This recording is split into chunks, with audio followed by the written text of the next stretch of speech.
Hello friends, welcome to life prep. बेटा आज के सेशन में हम लोग पढ़ने वाले मेंस्ट्रुअल साइकिल के बारे में। Menstrual cycle female reproductive cycle है प्राइमेट प्लेसेंटल मैमल्स के अंदर। ठीक है, तो उसको हम लोग स्टेप वाइज पढ़ेंगे, कोई भी एनसीईआरटी का पॉइंट छोड़ेंगे नहीं। Let's get start. ठीक है, तो सबसे पहली बात, मेंस्ट्रुअल साइकिल क्या है? तो menstrual cycle is nothing but female reproductive cycle. ये क्या है? Female reproductive cycle. ठीक है, इसमें फीमेल रिप्रोडक्शन को फैसिलिटेट करने के लिए वो सब कुछ होगा जो होना चाहिए। So it has to do with female, it has to do with reproduction, so it is female reproductive cycle. ठीक है ना? किसमें होता है? तो मेंस्ट्रुअल साइकिल होता है, पहली बात तो इसके लिए प्लेसेंटा होना जरूरी है। लेकिन प्लेसेंटल मैमल्स में भी दो तरह के साइकिल होते हैं। नॉन प्राइमेट में होता, जैसे कि लायन, टाइगर, डियर, इसमें नॉन प्राइमेट्स में होता ईस्ट्रस साइकिल, और प्राइमेट्स में होता मेंस्ट्रुअल साइकिल। तो याद रखो ये किस में होता है? ये प्राइमेट प्लेसेंटल मैमल्स में होता है। किसमें?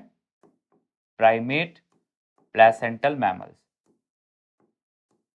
Primate placental mammals. बेटा ऑर्डर प्राइमेटा जो है वो एक टैक्सा है, मैमल्स के अंदर पाए जाने वाला एक ग्रुप है प्राइमेटा, जिसके अंदर बहुत सारे ऑर्गेनिजम्स आते हैं, जैसे फॉर एग्जांपल मंकीज, जैसे फॉर एग्जांपल एप्स, और जैसे फॉर एग्जांपल ह्यूमन बीइंग्स।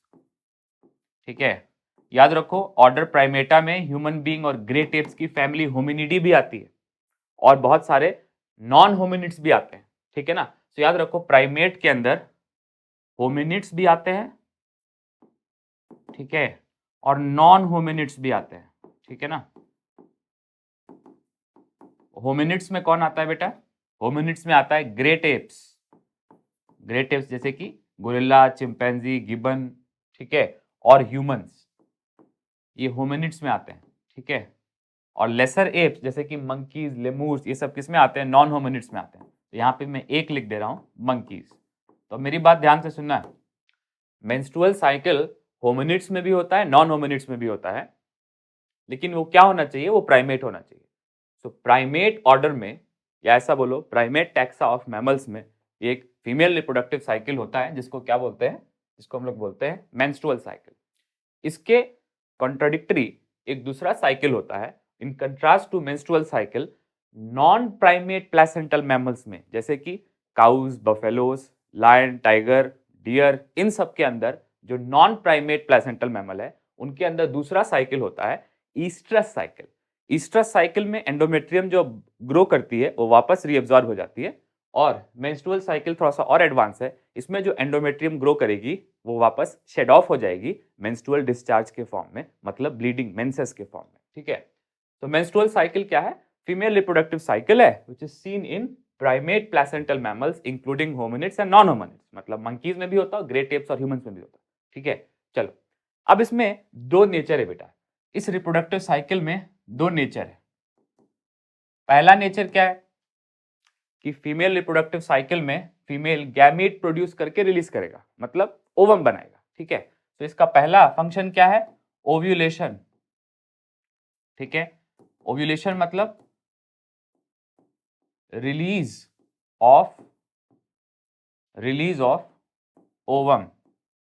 बेटा हम सबको पता है, हम लोगों ने पिछले लेक्चर में पढ़ा कि एक्चुअली ओवम नहीं रिलीज होता, सेकेंडरी ओसाइट रिलीज होता, but as a concept you can write down कि फीमेल क्या रिलीज करता है? ओवम। ये भी इस साइकिल के अंदर होना है, मिड ऑफ साइकिल, मतलब 14 डे ऑफ साइकिल के आसपास ये होता है। ठीक है ना, ओव्यूलेशन। लेकिन सिर्फ गैमीट रिलीज करना पेरियोडिकली इसका काम नहीं है बेटा, क्योंकि फर्टिलाइजेशन इंटरनल है, इसलिए गैमीट फर्टिलाइज अगर हो गया, मतलब अगर जाइगोट बन गया, तो उसका इम्प्लांटेशन भी इसी साइकिल के मतलब पीरियड्स में होगा।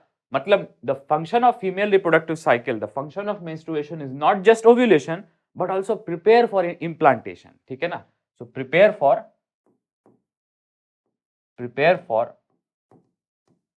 इम्प्लांटेशन। ठीक है ना? प्रिपेयर फॉर इम्प्लांटेशन, या फिर ऐसा बोलो प्रोसीड टू नेक्स्ट ओव्यूलेशन। ठीक है ना? या प्रोसीड टू नेक्स्ट ओव्यूलेशन। तो ये जो मेंस्ट्रुअल साइकिल है, इसके दो काम है। पहला काम क्या है, गैमीट बना के रिलीज करना पीरियोडिकली, और दूसरा काम क्या है, बार बार प्रिपेयर करना। अगर फर्टिलाइजेशन हो जाए then it should prepare for implantation and it should also proceed to next ovulation. तो ये साइकिल जो है ये पीरियोडिकली इन दो चीजों के बीच में बार बार रोटेट करता है। ठीक है, तो ये दोनों चीजें कैसे होती हैं, पेरियोडिकली होती है। अगर पेरियोडिकली नहीं हो रही so there is some menstrual disease या मेंस्ट्रुअल डिसऑर्डर। ठीक है, so menstrual cycle is a female reproductive cycle जिसमें ओव्यूलेशन होना है और इम्प्लांटेशन के लिए अगर फर्टिलाइजेशन हो गया तो इम्प्लांटेशन, और अगर फर्टिलाइजेशन नहीं हुआ तो नेक्स्ट ओव्यूलेशन के लिए पीरियोडिकली प्रिपेयर करना है। बेटा इसमें दो चीजें टेंडम में काम करेंगी। पहला, ओव्यूलेशन के लिए कौन चीज काम करेगी, ओवरी काम करेगी, और इम्प्लांटेशन के लिए यहां पे कौन काम करेगा बेटा, इम्प्लांटेशन के लिए in order for implantation to occur uterine changes होंगे। कैसे चेंजेस होंगे, यूटरीन चेंजेस। और यूटरीन चेंजेस साइकिल में याद रखो इनर मोस्ट लेयर में होते हैं यूट्रस में। पेरी और मायो में कोई चेंज नहीं होता, एंडोमेट्रियम में चेंज होता है। ठीक है ना, एंडोमेट्रियम में चेंज होता है। ठीक है ना, तो क्या बताया टीचर ने, female reproductive cycle menstrual cycle दो चीजों के बीच में सिक्लिकली रोटेट करता है, ओव्यूलेशन और प्रिपरेशन फॉर इम्प्लांटेशन। ठीक है ना, ये एक्सपेक्टेशन है और ये होता ही होता है। ठीक है ना, अब क्या है कि ओव्यूलेशन जो है इसमें ओवरी में चेंजेस आएंगे, ओवेरियन कॉर्टेक्स में फॉलिकल का डेवलपमेंट होगा जो हम लोगों ने पढ़ा, oogenesis. Next uterine changes, endometrium में चेंजेस होंगे, एंडोमेट्रियम का प्रोलिफरेशन होगा which is driven by two hormones, oestrogen and progesterone. ठीक है ना, चलो अब एक दो बातें और कर लेते हैं मेंस्ट्रुअल साइकिल से रिलेटेड। तो पहली बात तो ये है कि menstrual cycle is in very close tandem with lunar cycle. बेटा जो मंथ का कंसेप्ट है 30 डेज का, ये एक्चुअली में आता है female reproductive cycle in human से। ठीक है ना, विच मीन्स कि जो ल्यूनर साइकिल है, मतलब 30 डेज का जो ल्यूनर साइकिल होता है ना, ठीक है, 30 डेज में एक मंथ होता है रफली 28 टू 29 इज मोर एक्यूरेट। ठीक है ना, लेकिन 28 टू 29 डेज में जो एक ल्यूनर साइकिल होता है which is a celestial cycle matches very well in tandem with female reproductive cycle which is also of 28 to 29 days. So ये जो 28 टू 29 डेज का 28 टू 29 डेज का जो मेंस्ट्रुअल साइकिल है, ठीक है ना, मेंस्ट्रुअल साइकिल है, ठीक है ना, ये इन टेंडम विथ क्या है, lunar cycle. This is in tandem with lunar cycle.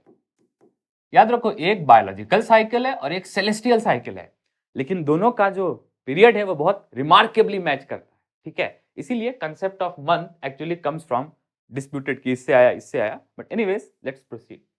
ठीक है ना, उसके बाद क्या आएगा, उसके बाद नेक्स्ट पॉइंट ये है कि फीमेल्स में मेंस्ट्रुअल साइकिल बर्थ से नहीं होता, प्यूबर्टी के बाद होता है। ठीक है ना, so after attaining puberty, after attaining puberty, बेटा प्यूबर्टी आ गया, फीमेल्स में प्यूबर्टी आ गया, तो प्यूबर्टी आने के बाद जो पहला मेंस्ट्रुअल डिस्चार्ज होता है उसको बोलते हैं मेनार्क। और 50 इयर्स तक, मतलब up to the age of 50 ये होता रहता है, और 50 इयर्स के बाद जब मेंस्ट्रुएशन स्टॉप हो जाता है तो उसको बोलते हैं मेनोपॉज। ठीक है ना, तो क्या याद रखेंगे, आफ्टर अटेनिंग प्यूबर्टी जो फर्स्ट मेंसेस होगा उसके लिए वर्ड क्या यूज करेंगे, मेनार्क। ठीक है, इसको आप फर्स्ट ब्लीडिंग बोल सकते हो या फर्स्ट मेंसेस बोल सकते हो। और जो बाय द एज ऑफ, या इन 50s ऐसे बोल सकते हो, ऐसे बोल सकते हो बाय द एज ऑफ 50, 50 की एज के आसपास जो लास्ट मेंस्ट्रुएशन होगा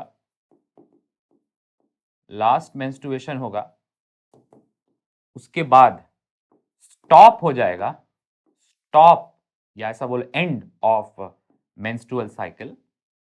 मेंस्ट्रुअल साइकिल खत्म हो जाएगा। मेंस्ट्रुअल साइकिल क्यों फिनिश हो जाएगा, क्यों टर्मिनेट कर जाएगा, क्योंकि no more primary follicles are left, no more primary follicles are left in ovary. याद है हम लोगों ने ओजेनेसिस के लेक्चर में पढ़ा था कि प्राइमरी फॉलिकल्स फिक्स नंबर में बनते ओगोनिया से ओसाइटोजेनेसिस, लेकिन उसके बाद नो मोर ओगोनिया और primary follicles can be added. तो अगर प्राइमरी फॉलिकल्स खत्म हो गए, मतलब सारे ग्राफियन फॉलिकल बन के ओव्यूलेशन कर दिए, this usually happens by the age of 50। Can be 55, can be even late, लेकिन normally by the age of 50, ठीक है ना। अगर ये सारा हो गया तो इस केस में हम लोग क्या बोलते हैं, जब स्टॉप हो जाएगा, जब मेंस्ट्रुएशन स्टॉप हो जाएगा लास्ट मेंस्ट्रुएशन के बाद, तो इसको हम लोग बोलते हैं मेनोपॉज। क्या बोलते हैं? मेनोपॉज, ठीक है। एक बात और याद रखो कि एक नॉर्मल फीमेल में मेंस्ट्रुएशन मेनार्क से मेनोपॉज तक होता ही रहता है, ठीक है। मेनार्क से मेनोपॉज तक मतलब पहले मेंस्ट्रुएशन एट प्यूबर्टी से after stopping of menstrual cycle which is menopause, यहां से यहां तक मेंस्ट्रुएशन बहुत सिक्लिकली होता रहता है, मतलब 28 29 डेज का साइकिल बार बार रिपीट करता है, ठीक है। और अगर मेंस्ट्रुएशन नहीं होता, मतलब if there is absence of menstruation, ठीक है ना, तो दो में से एक चीजें होती हैं, ठीक है ना। नंबर 1, या तो इट इंडिकेट्स प्रेगनेंसी, ठीक है ना, if the female is in sexual cohabitation with a healthy male, तो उस केस में क्या बोलोगे आप, प्रेगनेंसी के चांसेस है। और या अगर ऐसा नहीं है, number 2, in the second case you can expect menstrual disorders. क्या? Menstrual disorders. So there can also be menstrual disorders. बेटा मेंस्ट्रुअल डिसऑर्डर्स अपने सिलेबस में नहीं है, जैसे for example absence of menstruation due to hormonal और ओवेरियन रीजंस, उसको बोलते हैं amenorrhea. Irregular menstruation, improper menstruation, dysmenorrhea, lower than normal menstruation, oligomenoria, excessive menstruation, polymenorrhea। तो बहुत सारे menstrual disorders भी होते हैं which are not part in our syllabus। तो quite frankly अपने को क्या रखना है कि puberty में जो पहला menses होता है उसको क्या बोलते हैं, फर्स्ट ब्लीडिंग को menarche. You can call menarche as basically first bleeding या फिर फर्स्ट मेंसेस, ठीक है ना। और तो और by the age of 50 last menstruation होके खत्म हो जाता है। लास्ट मेंस्ट्रुएशन को मेनोपॉज नहीं बोलते, स्टॉपिंग ऑफ मेंस्ट्रुअल साइकिल को मेनोपॉज बोलते हैं, ठीक है ना। No more primary follicles are left in the ovary, ये रीजन है मेनोपॉज का। सो असर्शन क्या बनता है, by the age of 50 menstrual cycle ceases in a female. What's the reason for it? The reason is no more primary follicles are left in the ovary, which means इस cycle का कोई meaning ही नहीं है फिर। तो hypothalamic changes, pituitary changes are not enough to carry out this one, ठीक है ना। चलो, और अगर इस बीच में हेल्दी साइकिल नहीं हो रहा, मतलब मेंस्ट्रुएशन नहीं हो रहा, बीच में मेंस्ट्रुअल साइकिल रिपीट नहीं कर रहा, so it is either indicative of pregnancy और it is indicative of menstrual disorders, ठीक है ना। कोई बात नहीं, अब सीधे साइकिल पे आएंगे। देखो एनसीईआरटी में साइकिल को बहुत अच्छे से दिया है, ठीक है।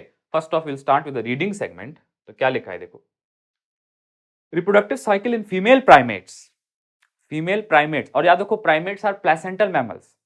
ऐसे मैमल जिनके पास एंडोमेट्रियम होता है उनको बोलते हैं, उसमें से एक ग्रुप है जिसको बोलते हैं प्राइमेट्स। बेटा प्राइमेट एक ऑर्डर है, ठीक है ना।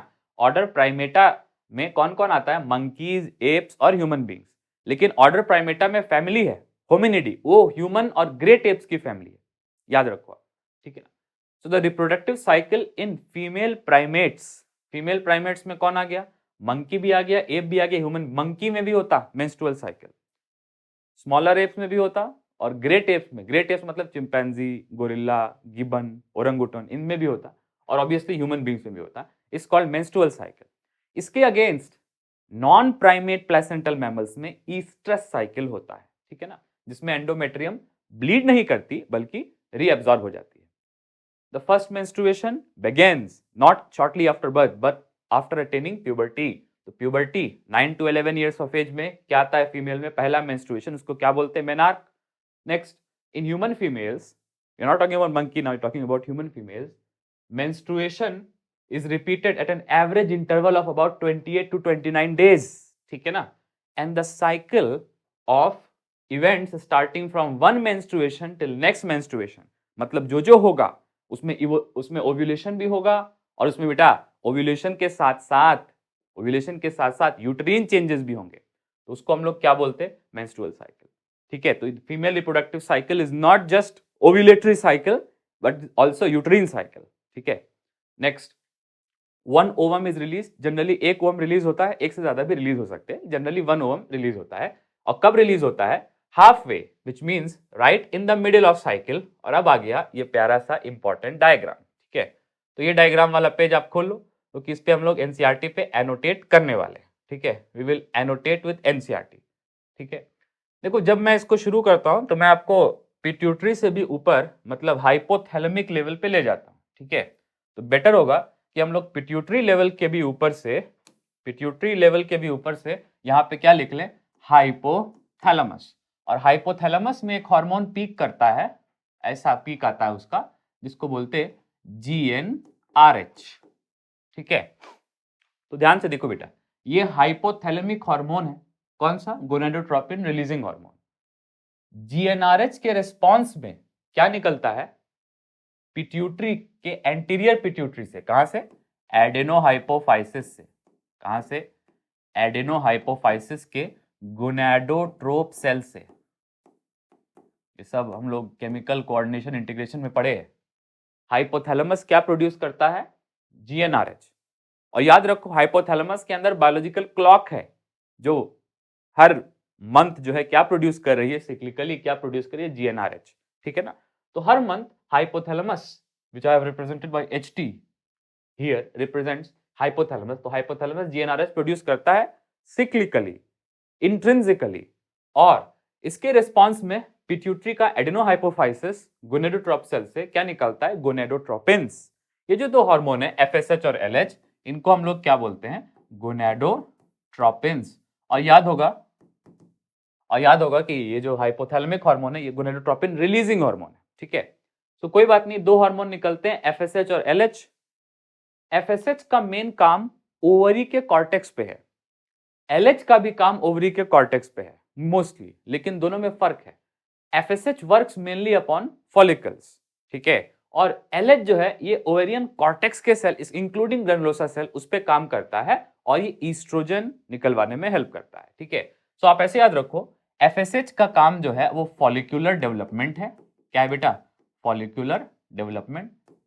मतलब ये जो प्राइमरी फॉलिकल है ये सेकेंडरी बनाएगा, फिर ये क्या बनाएगा, टर्शरी फॉलिकल बनाएगा, और ये टर्शरी फॉलिकल ग्राफियन फॉलिकल बनाएगा, और ग्राफियन फॉलिकल का ओव्यूलेशन होगा, और ओव्यूलेशन के बाद ये जो रिमेनिंग पार्ट है, थीका इंटरना वगैरह वगैरह, इससे क्या बन जाएगा, कॉर्पस लुटियम, ठीक है। ये जो चेंजेस है, जो फॉलिकुलर चेंजेस है, जो प्राइमरी फॉलिकल का एक्टिवेशन है और जो ओव्यूलेशन की तरफ रेडी करा रहा है, इसको क्या बोलते हैं, FSH। सो FSH फॉलिकुलर डेवलपमेंट में इंपॉर्टेंट है, और FSH की वजह से प्राइमरी फॉलिकल एक्टिवेट होते हैं, और कोई प्राइमरी फॉलिकल का एक्टिवेट होने का डायरेक्ट रीजन नहीं है। तो याद रखो FSH is named follicular stimulating hormone because it stimulates primary follicle in females। याद है, प्राइमरी फॉलिकल सस्पेंडेड रहते हैं कौन से स्टेज में, डिक्टेट स्टेज में। ये जो सस्पेंडेड रहते हैं, डिक्टेट का दूसरा नाम है, याद करो, डिप्लोटीन। डिप्लोटीन स्टेज में जो ये सस्पेंडेड रहते हैं, प्रोफेज 1 में बोलते हैं ना, प्रोफेज 1 में जो ये सस्पेंडेड रहते हैं, इसको इनसे बाहर कौन निकालता है, FSH। So FSH is responsible for activation of few primary follicles so that they can develop into pre-ovulatory Graafian follicle, and so that they can ultimately undergo ovulation, so that ultimately secondary oocyte can release। तो ये follicular activation का hormone कौन सा है, FSH।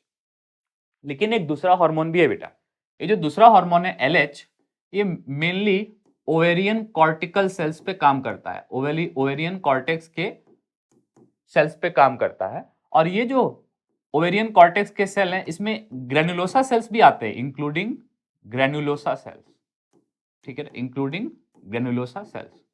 और इन cell से ये LH क्या निकलवाता है, मेनली एस्ट्रोजेन और थोड़ा बहुत प्रोजेस्टेरोन, ठीक है। अभी मैं आपको इन दोनों स्टेरॉइड हार्मोन का फंक्शन समझाऊंगा, लेकिन पहले ये देखो, हाइपोथैलेमस से पेप्टाइड निकला GnRH, जो एंटीरियर पिट्यूटरी से दो पेप्टाइड निकलवा रहा है, FSH और LH। FSH का काम है फॉलिकल को डेवलप करना और ओव्यूलेशन के लिए फॉलिकल को रेडी करना, और LH का काम है कॉर्टेक्स ऑफ ओवरी पे काम करके वहां से स्टेरॉइड हार्मोन निकलवाना। बेटा ये जो हार्मोन है ईस्ट्रोजन और प्रोजेस्टेरोन, ये ovarian cortex including granulosa cell से निकलते हैं, और इसको हम लोग बोलते हैं, इन हार्मोन्स को हम लोग बोलते हैं female sex steroids. They are cholesterol derivatives, they are steroidal hormones, oestrogen और प्रोजेस्टेरोन, ठीक है। नेक्स्ट देखो, LH का एक काम और है कि LH लार्ज क्वांटिटी में मिड टाइम ऑफ मतलब 14th डे के आसपास क्या होता है कि LH में एक बहुत बड़ी सर्ज आती है, और this surge is because of GnRH surge only, ठीक है। तो GnRH सर्ज की वजह से LH सर्ज आती है। LH is much at least twice as much as FSH at that time।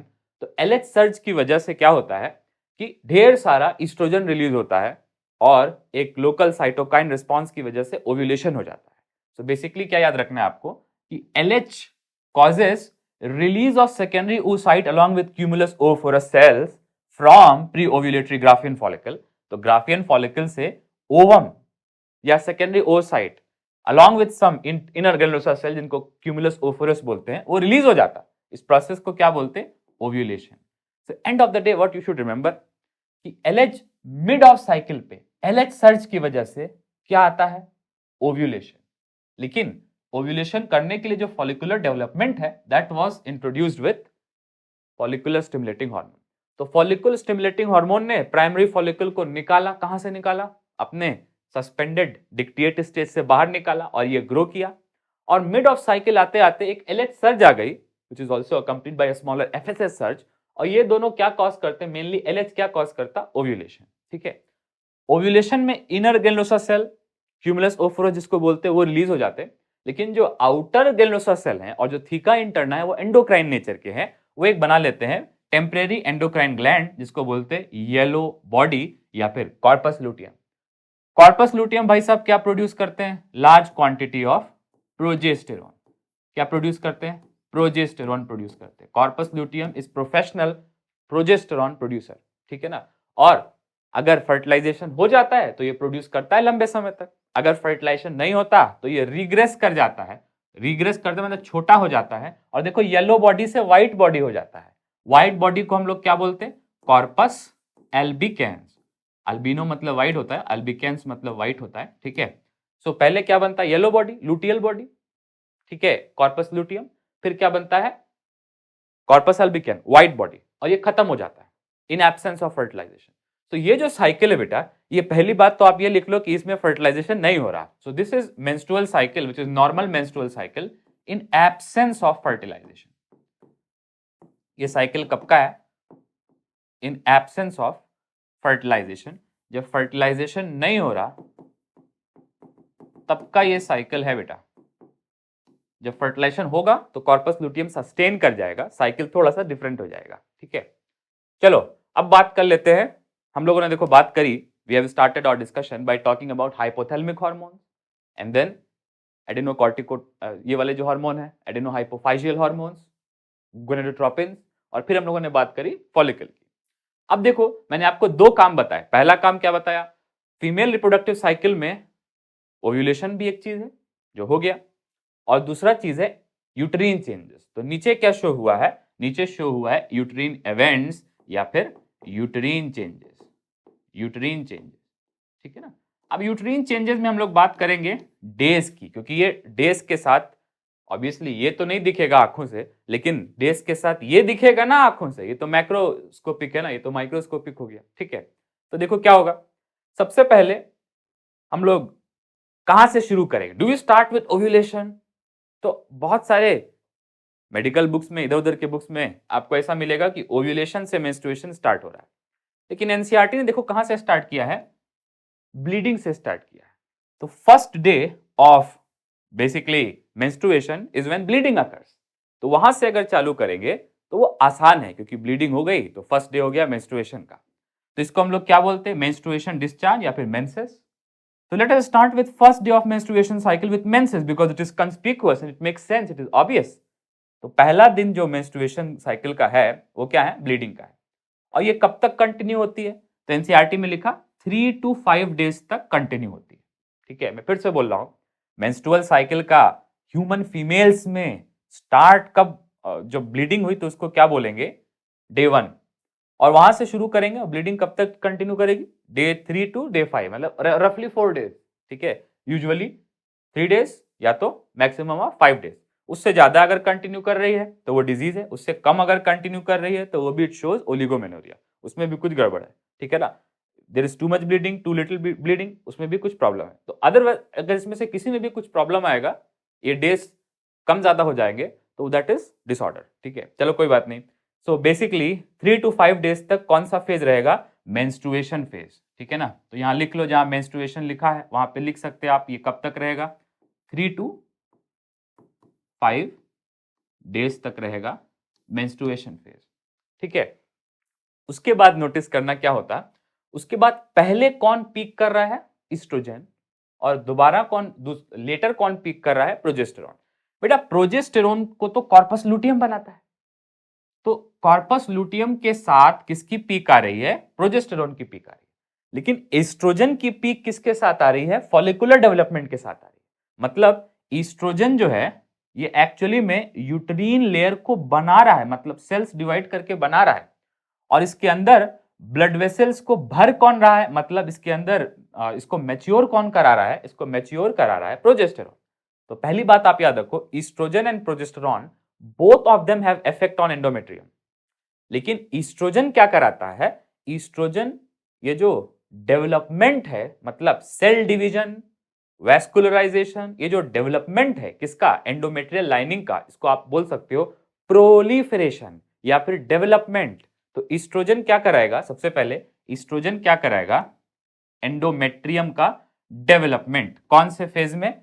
Follicular phase में। तो याद रखो, इसको फॉलिकुलर फेज क्यों बोलते?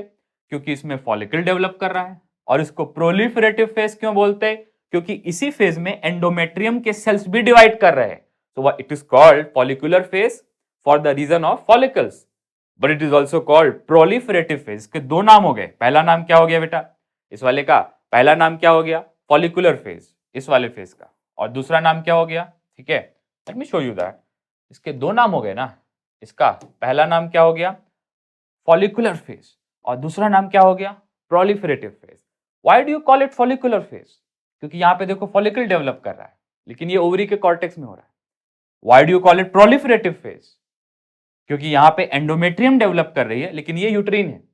So you call it follicular phase because of ovarian changes, and you also call it proliferative phase because of uterine changes, endometrial changes. समझ रहे बेटा? ठीक है। नेक्स्ट, तो याद रखो ईस्ट्रोजन यहां पे आप लिख सकते induces cell proliferation. Cell proliferation is just a fancy way to say cell division, ठीक है ना। ये क्या कराता है? सेल का डिवीजन और सेल का डिफरेंशिएशन। एक वर्ड क्या हो गया? Induces cell proliferation. प्रोलिफरेशन मतलब सेल डिवीजन एंड डिफरेंशिएशन। ये कौन कराता है बेटा? एस्ट्रोजन। ये एनसीईआरटी में बहुत डिटेल में एक दूसरे चैप्टर में है। Let's see if I can find out that chapter. क्या मैं वो चैप्टर आपके लिए खोज सकता हूं जिसमें लिखा है कि ईस्ट्रोजन क्या करता है? Proliferation. Let's see if I can do that. ये चैप्टर सुना है? ये चैप्टर का नाम क्या है? केमिकल कोऑर्डिनेशन एंड इंटीग्रेशन, ठीक है। देखो एनसीईआरटी में दो चैप्टर बड़े अच्छे से रिलेट हो रहे हैं यहाँ पे। देखो कौन सा हार्मोन आया? एस्ट्रोजन। कहां से आया? ओवेरियन कॉर्टेक्स से आया। बेटा ओवेरियन कॉर्टेक्स ने एलएच के रिस्पॉन्स में क्या प्रोड्यूस किया? ईस्ट्रोजन। और ईस्ट्रोजन स्टेरॉइड है, ये सीधे सेल के अंदर आ जाएगा और ये बाइंड करेगा न्यूक्लियर रिसेप्टर्स पे। इसके रिसेप्टर कहां प्रेजेंट होंगे? न्यूक्लियस के अंदर, इनसाइड द न्यूक्लियस, ठीक है ना। ये आ जाएगा। और देखो ये ईस्ट्रोजन किस सेल में आ रहा है? ये एंडोमेट्रियल सेल में आ रहा है। किस में आ रहा है? Endometrial cell, which is the uterine cell. Endometrial cell में आ रहा है। और यहां आके ये कर क्या रहा है? इस सेल के अंदर आके ये जीन एक्सप्रेशन को इंड्यूस करा रहा है और उससे प्रोटीन बना रहा है। और ये प्रोटीन किस में काम कर रहे हैं? Tissue growth and differentiation. Tissue growth and differentiation के लिए, सेल डिवीजन और डिफरेंशिएशन के लिए टीचर ने वर्ड क्या बोला? प्रोलिफरेशन। सो रिमेंबर, एलएच के रिस्पॉन्स में ओवेरियन कॉर्टेक्स ईस्ट्रोजन प्रोड्यूस कर रहा है, ग्रेन्युलोसा सेल ईस्ट्रोजन प्रोड्यूस कर रहे हैं, ओवेरियन कॉर्टेक्स के बाकी सेल गोनाड सेल प्रोड्यूस कर रहे हैं ईस्ट्रोजन। और ये ईस्ट्रोजन क्या करा रहा है? Proliferation, cell proliferation of endometrium. Cell proliferation of endometrium, endometrium के सेल डिवाइड कर रहे हैं और एंडोमेट्रियम के सेल ग्रो कर रहे हैं, उसमें ब्लड वेसल्स बन रही। ये सारा कौन करा रहा है? ये वाला हार्मोन एस्ट्रोजन, ठीक है ना। लेकिन एक दूसरा हार्मोन भी है, उसका भी मैं आपको काम समझाऊंगा अभी जस्ट थोड़ी देर में, ठीक है। तो ये देखो क्या हो गया। Next we should come to progesterone. तो प्रोजेस्टेरॉन में देखो क्या होगा, एंडोमेट्रियम बन गई, या ऐसा बोलो एंडोमेट्रियम रीजेनरेट हो गई। क्या हो गई? रीजेनरेट। अब इस फेज में कुछ इंटरेस्टिंग होगा। अब इस फेज में देखो क्या हो गया, पहला फेज कौन सा था? ब्लीडिंग का फेज, 3 to 5 डेज। उसके बाद 5 से लेकर के ओव्यूलेशन तक, मतलब 15th डे तक आप क्या बोल सकते हो, you are the female is in follicular phase या फिर इन प्रोलिफरेटिव फेज। उसके बाद एक छोटा सा फेज आ जाएगा जिसको हम लोग बोलेंगे लुटियल फेज या फिर सिक्रेटरी फेज। अब देखो इसका नाम जो पड़ा है ये ओवेरियन रीजन की वजह से पड़ा है। यहां पे क्या हो रहा है, कॉर्पस लुटियम, ये जो ग्रेनुलोसा सेल थे ना बाहर वाले, ग्राफियन फॉलिकल में अंदर वाले ग्रेनुलोसा सेल तो निकल गए, बचे कौन से? बाहर वाले। बाहर वाले किस में ट्रांसफॉर्म हो गए? Corpus luteum. So corpus luteum में लुटिया का मतलब होता है येलो और कॉर्पस का मतलब होता है बॉडी, तो ये येलो बॉडी है। तो येलो बॉडी जब तक दिखती है किसके अंदर?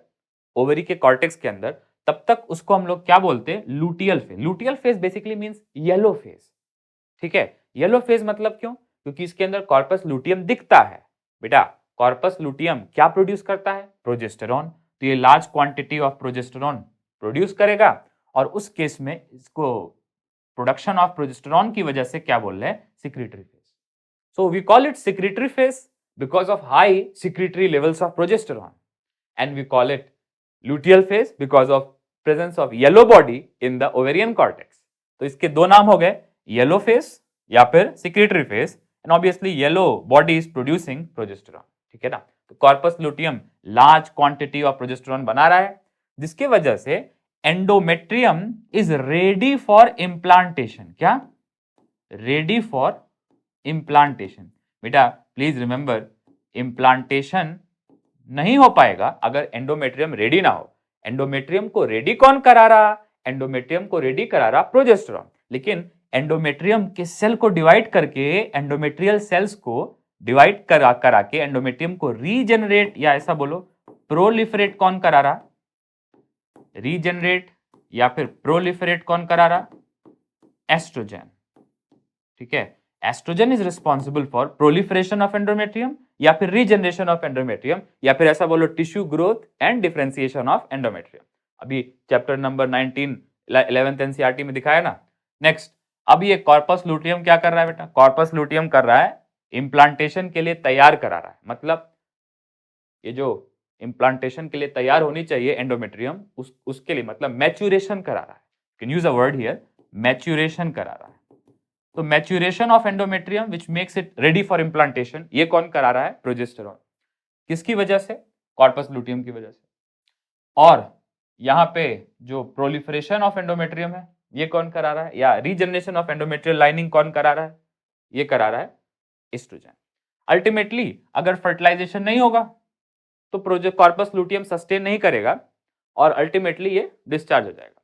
और अगर फर्टिलाइजेशन होगा, जो हम लोग अगले लेक्चर में देखेंगे, तो उस केस में कॉर्पस लुटियम सस्टेन करेगा और ऑब्वियसली एंडोमेट्रियल लाइनिंग भी परसिस्ट करेगी। Endometrial lining will transform into deciduous placenta, जो हम लोग समझेंगे अभी। ठीक है ना? नेक्स्ट, अब फिर इन एब्सेंस ये लेयर जो है ये डिस्चार्ज हो जाएगी, वेजाइना के थ्रू ये निकल जाएगी ब्लीडिंग के फॉर्म में, और फिर से एक साइकिल शुरू हो जाएगा। So I think just I will summarise this in very short. सबसे पहले क्या हुआ? Day 1 is the day in which bleeding occurs, और ये कंटिन्यू करती है 3 to 5 डेज तक। क्या बोलते हैं इसको? मेंसेस या फिर menstrual discharge. Next we have a long enough follicular phase, जिसमें फॉलिकल डेवलप करता है, स्टिमुलेट हो जाता है। ओवरी में फॉलिकल डेवलप करता है, और यूट्रस में कौन डेवलप करता है? प्रोलिफरेटिव फेज, मतलब यूट्रस का एंडोमेट्रियम डेवलप करता है। फॉलिकल डेवलपमेंट के लिए हार्मोन कौन है? FSH। और यूट्रीन चेंजेस के लिए हार्मोन कौन है? LH, और LH की वजह से निकलने वाला एस्ट्रोजन। ठीक है, नेक्स्ट उसके बाद क्या आ जाएगा? डे 14 मिड ऑफ साइकिल पे LH सर्च की वजह से क्या आ जाएगा? ओव्यूलेशन हो जाएगा। ओव्यूलेशन होने के बाद देखो ना 15th डे तक कॉर्पस लुटियम बनने लग जाएगा, और कॉर्पस लुटियम की वजह से क्या चालू हो जाएगा? Luteal phase. तो कॉर्पस लुटियम बन गया, क्या चालू हो गया? Luteal phase. So most of the time the largest phase is actually luteal phase, क्योंकि देखो यहाँ ओव्यूलेशन के बाद हम लोग क्या बोलते हैं? लुटियल या फिर सिक्रेटरी फेज। ठीक है, उसके बाद क्या है? Follicular phase. उसके पहले क्या है? Menstrual phase. So these two phases are usually equal, लेकिन ये वाला थोड़ा सा ज्यादा होता है, लुटियल फेज, और ये वाला थोड़ा सा यू कैन से कम होता है, लेकिन we don't have in NCERT how much is there accurate duration. बस आपको याद क्या रखना है, menstruation is for 3 to 5 days, follicular phase तब तक है जब तक ओव्यूलेशन नहीं हो जा रहा, और ओव्यूलेशन के बाद तुरंत क्या हो गया, सिक्रेटरी फेज। अगर ये लॉजिक आप लगाओ तो ये कितने दिन का हो गया, 3 to 5 days का हो गया। और ये कितने दिन का हो गया, आप चलो 5 से लेकर के एटमोस्ट 15वें दिन तक, ये कितने दिन का हो गया, 10 days का हो गया। ऑब्वियसली इसमें रेंज होगा, someone can say 9 to 15 days तक का हो सकता है, लेकिन एक नंबर ले लेते 10 days का हो गया।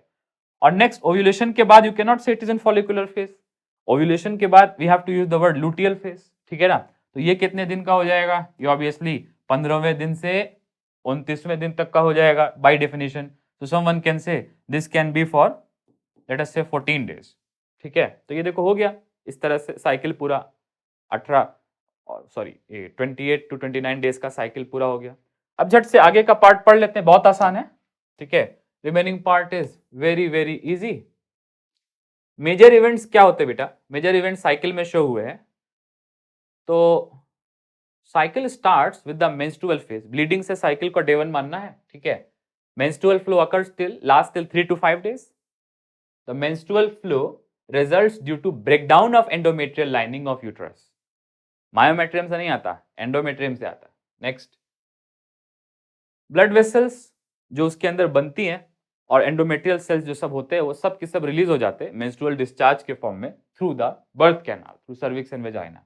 Next, menstruation only occurs if release ovum is not fertilize, मतलब फर्टिलाइज होता है तो साइकिल दूसरा होता है, which you have not studied till now। Next, lack of menstruation may be indicative of pregnancy if the female is in healthy, या ऐसा बोलो is in company of healthy male, ठीक है ना। However, it can also be caused due to some other underlying causes like stress, poor health की वजह से menstrual disorders होंगे, ठीक है ना।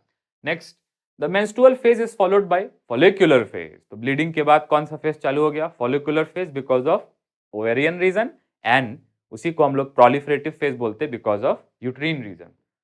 During this phase, the primary follicles in the ovary, primary follicles जो डिप्लोटीन स्टेज प्रोफेज 1 में suspended है, वो ग्रो करके क्या बना लेंगे, वो ग्रो करके बेटा बना लेंगे ग्राफियन फॉलिकल 14 डे आते आते। Next, to become fully mature Graafian follicle, and simultaneously at the same time endometrium because of oestrogen endometrium of uterus regenerates through proliferation. 2 chapter मिला के बताया। Next, these changes in the ovary and the uterus are induced by changes in the levels of pituitary and ovarian hormones। pituitary hormone कौन से हैं, FSH, LH। FSH क्या induce कर रहा है, फॉलिकुलोजेनेसिस, मतलब प्राइमरी फॉलिकल से ग्राफियन फॉलिकल। LH क्या करा रहा है, ओव्यूलेशन, और साथ ही साथ LH कॉर्टेक्स ऑफ ओवरी से ईस्ट्रोजन निकाल रहा है, और ईस्ट्रोजन क्या करा रहा है, estrogen is causing estrogen is causing uterine proliferation। Next, the secretion of gonadotropins increases gradually during follicular phase, और development होता है, ठीक है, follicles का, as well as secretion of estrogen from growing follicles। तो growing follicle भी क्या produce करते हैं, cortical cell, granulosa cell क्या produce करते हैं, estrogen। Both LH and FSH attain peak level 14 day, this is responsible for ovulation। इसको क्या बोलते हैं, LH surge। Rapid secretion of LH leading to its maximum level during mid cycle is called LH surge, and LH surge induces, तो ये assertion is NCERT में दे दिया, let's forget anything that you studied, लेकिन एक बात जरूर याद रखो कि ओव्यूलेशन किसकी वजह से होता है, LH surge की वजह से होता है, क्योंकि क्लियरली NCERT में लिखा है LH surge causes ovulation। Next, the ovulation or the ovulatory phase is followed, sometimes देखो ovulation को ovulatory phase बोलते हैं, छोटा सा 1-2-3 दिन का ovulatory phase हो गया। Next is followed by luteal phase in which the remaining parts of Graafian follicle transforms, remaining part मतलब outer parts of Graafian follicle transform into yellow body or corpus luteum। corpus luteum is professional producer of progesterone, तो ये progesterone को produce करता है और endometrium को prepare करता है implantation के लिए, endometrium को mature करता है, बनाता endometrium को estrogen है, लेकिन mature कौन करता है, progesterone, ठीक है ना। Such an endometrium is necessary for implantation, so progesterone from corpus luteum prepares endometrium for implantation, ठीक है। During pregnancy all events of menstrual cycle stop, मतलब सिक्लिकल चेंजेस बंद हो जाते, ठीक है ना। In absence of fertilization corpus luteum भी खत्म हो जाता, कॉर्पस लुटियम कॉर्पस अल्बिकैन बना के खत्म हो जाता, ठीक है ना। This causes disintegration of endometrium leading to menstruation, मतलब कॉर्पस लुटियम अगर खत्म हो जाएगा तो प्रोजेस्टेरॉन नहीं बनेगा, और प्रोजेस्टेरॉन नहीं बनेगा तो मेंटेन नहीं हो पाएगा, एंडोमेट्रियम डिस्चार्ज हो जाएगा। बेटा एंडोमेट्रियम को मेंटेन कौन कर रहा है, उसको ब्लड सप्लाई कौन दे रहा है, progesterone. In absence of progesterone जो एंडोमेट्रियम है वो सस्टेन नहीं कर पाएगा और वो मेंस्ट्रुअल के फॉर्म में, डिस्चार्ज के फॉर्म में रिलीज हो जाएगा। Human beings by the age of 50 in human females menstruation stops, और स्टॉप होने को क्या बोलते हैं, साइकिल के बंद होने को, सीज होने को, सीज मतलब स्टॉप्स, इसको क्या बोलते हैं, menopause. The cyclic menstruation is indicator of, मतलब अगर बार बार मेंस्ट्रुएशन हो रहा है तो indicative of normal female span should be between, reproductive span should be between menarche at the puberty and menopause by the age of 50। यहाँ पे menstrual hygiene के बारे में कुछ important चीजें लिखी है regarding maintenance of how a female should be tackling with the menstruation issue, ठीक है ना। Thank you so much for watching. I hope this lecture was helpful. I'll see you in the next video on fertilization and post-fertilization events.